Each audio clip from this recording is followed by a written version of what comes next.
ఆర్థికపరమైన చిక్కులు తొలగి ధనాకర్షణ పెరగాలన్నా ఈ విధంగా చేయాలి. పటిక ప్రతికూల శక్తిని తొలగించి సానుకూల శక్తిని పెంచుతుంది. ఈ పటికను అమావాస్య నాడు కొనకూడదు. సాయంత్రం 6 దాటిన తరువాత కొనకూడదు. ఒక పెద్ద పటిక ముక్కని ఏదైనా ఆది సోమవారాలలో ఇంటికి తెచ్చి పెట్టుకోవాలి. అమావాస్య నాడు కానీ పౌర్ణమి గడియల్లో కానీ ఏదైనా శనివారం లేదా ఆది సోమవారాల నాడు కానీ ఇంటి గుమ్మం పైన కట్టాలి.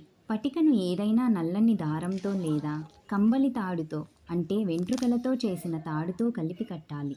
లేదంటే ఎరుపు రంగు వస్త్రంలో ఈ పటికను పెట్టి మూటగట్టి గుమ్మం పైన వేలాడదీయాలి. దీనిని ప్రతి అమావాస్యకు ఒకసారి గాని 3 నెలలకు లేదా 6 నెలలకు ఒకసారి గాని మన వీలును బట్టి మార్చుకోవచ్చు. వాడిన పటికను నీటిలో వదలాలి. ఇంటిలోనికి తీసుకుని వెళ్ళకూడదు. ఈ పటిక క్రింద నుండి మనం వస్తువు